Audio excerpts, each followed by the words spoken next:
ধূমপান স্বাস্থ্যের পক্ষে ক্ষতিকর এটা জানা সত্ত্বেও অনেক মানুষই ধূমপান করেন। ধূমপানের সামগ্রী অর্থাৎ সিগারেট বা বিড়ি ফ্যাক্টরিতে কিভাবে তৈরি করা হয় সে বিষয়েও অনেকেরই আইডিয়া সীমিত। তো চলুন অজ্ঞাতর আজকের এই ভিডিওতে আমরা দেখে নিই ফ্যাক্টরিতে সিগারেট বা বিড়ি কিভাবে তৈরি করা হয়। তো স্বাগতম আপনাকে অজ্ঞাতর আরও একটি নতুন ভিডিওতে। সিগারেট তৈরি করতে প্রধান কাঁচামাল হিসাবে ব্যবহার করা হয় তামাক। প্রথমে তামাক গাছ থেকে প্রয়োজনীয় তামাক পাতাগুলো তুলে আনা হয়। এখানে বলে রাখা ভালো, তামাক হলো এক বিশেষ ধরনের গাছ যার পাতাগুলো প্রধানত সিগারেটের মশলা হিসাবে ব্যবহার করা হয়। এরপর তামাক পাতাগুলোকে প্রয়োজন মতো শুকনো করা হয়। ভালোভাবে শুকনো হয়ে যাওয়া তামাক পাতাগুলোকে বিভিন্ন রকম মেশিনের সাহায্যে বিভিন্ন পদ্ধতির মাধ্যমে প্রসেসিং করে সিগারেটের মশলার রূপ দেওয়া হয়।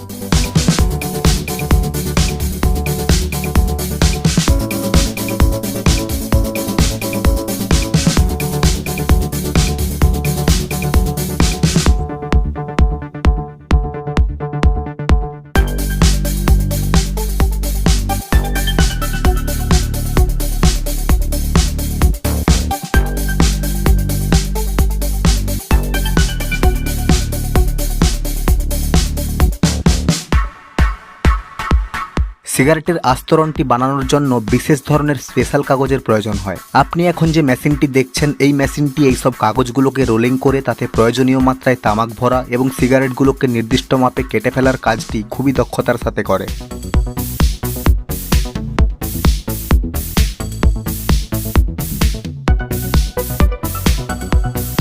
সবশেষে সিগারেটগুলোতে ফিল্টার লাগানো হয়। এই মেশিনটি খুবই দক্ষতার সঙ্গে লক্ষ লক্ষ সিগারেটে ফিল্টার লাগানোর কাজটি করে। এইবার এই সিগারেটগুলোর উপর নির্মাতা কোম্পানির স্ট্যাম্প সাঁটিয়ে তারপর প্যাকেটজাত করা হয়। একই রকমভাবে বিড়ি তৈরির ক্ষেত্রেও গাছ থেকে বিড়ির পাতা পেড়ে এনে শুকিয়ে এবং মেশিনের মাধ্যমে প্রসেসিং করে বিড়ি বানানো হয়, কিন্তু বেশিরভাগ জায়গায় এখনো পর্যন্ত বিড়ি হাতেই বানাতে দেখা যায়। তো ভিডিওটি কেমন লাগলো কমেন্ট করে অবশ্যই জানাবেন। ভিডিওটি লাইক করবেন, আপনার প্রিয়জন ও বন্ধুদের সঙ্গে ভিডিওটিকে শেয়ার করবেন এবং এরকম আনকমন ইন্টারেস্টিং ভিডিও পরবর্তীকালে আরও দেখতে হলে অজ্ঞাত চ্যানেলটিকে এখনই সাবস্ক্রাইব করে পাশে রাখা বেল আইকনে ক্লিক করুন। তো ভালো থাকবেন, আমাদের সঙ্গে থাকবেন, ধন্যবাদ।